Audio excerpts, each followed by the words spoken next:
Dr. Sella here. It's a little less than 6 a.m. here on the East Coast. Grinding away on the exercise bike. Just got up early this morning and God said, all right, you're up. Go make a day of it. And here we are. All right, there's an important lesson to be learned. And I've said this for years to coaches, especially guys that go visit people at spring practice. And I think we're going to learn this with the Navy experience, or at least it'll be reinforced with the Navy experience. And that's this. Until you watch a team play 3 regular season games, you don't know their identity for that season. Let me say that again for you because it's early. Until you watch a team play 3 regular season games, you don't know what that team's offensive identity is for that season. So as far as Navy goes right now, I'm still baffled by why Grant Chesnutt's the offensive coordinator and not the great Ivan Jasper or Ashley Ingram. My number one thought on it is because Grant wants to run more shotgun and they don't. That would be why I believe this move was made. I'm still very baffled by it.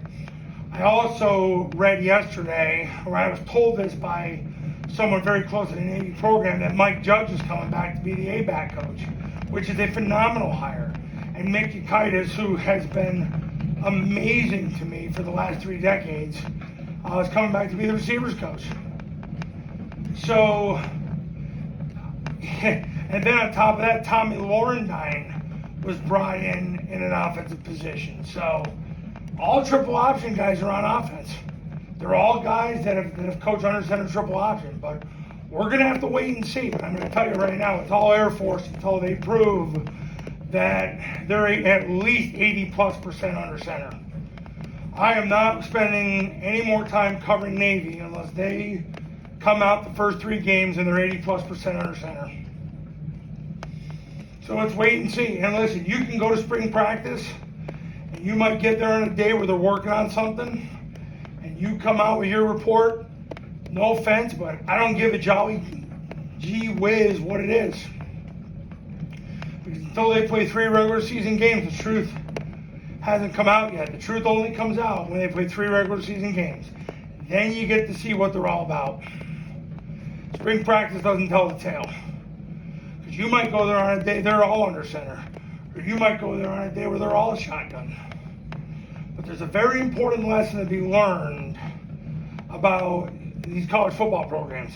If you want to know what their offensive identity is, you got to get at least a 3-game sample of that current season. Don't worry about what they're doing in practice, because it's a marathon and not a sprint when it comes to spring ball and preseason ball, and you're not always going to get the truth. The truth comes in the play calls and the execution of the plays. And right now, Air Force is freaking king, and we're going to see what happens with Navy. I'll admit, I'm not giving up on him yet, because with the hires that he made on Brian Newberry made on the opposite side of the ball, I would say it's very under center triple option like. I do believe they're going to mix and match. I do believe they're going to try to solve problems with answers that won't work. And I hope that they're humble enough to learn and just stay under center and get it done. And I get this a lot too about why I'm so anti-shotgun. Guys, I've been doing this for 4 decades. Every time a military academy goes into the shotgun, it's a 3rd trimester abortion. Every freaking time. I watched Army do it with Todd Berry. Chuck Berry could have done a better job coaching than Todd Berry. I mean, my God, you can't take military kids and put them in the gun and try to run option and try to do spread stuff. They don't have it. They're good at stuff that hits quick. That's why the trap works, the down works, zone dive works, mid-triple works because you're not blocking 2 defensive linemen. The rocket works because you're getting the ball outside as fast as you can. Stuff that happens fast works. Because you don't, because with military kids, you're getting Division II level kids, and you have to turn them into a Division I team. So people go, why are you so anti-shotgun? Because it doesn't work with military kids. It's been done. It was done in Air Force. Mike Thiessen gave up on it because he said we just can't keep doing this to ourselves. Army did it with Chuck Berry and Bobby Ross. Navy mixed and matched the last couple of years, and it looked abysmal when they did it. And they were abysmal in the past when they did it. So it's because I've seen them try to do it. It has never worked. I remember Georgia Southern when Monk was there. The first year they were 100% under center. They went from 5-7 to the Final Four. Then he started mixing and matching, and they never got any better. It's not an accident. Now they're not a military academy, but they maxed out.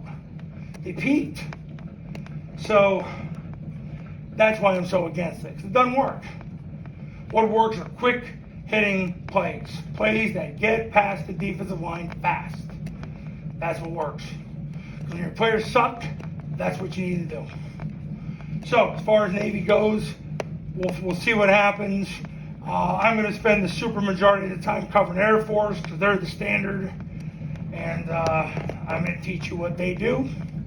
If Navy decides they want to come around and be 80+% under center, start covering them again.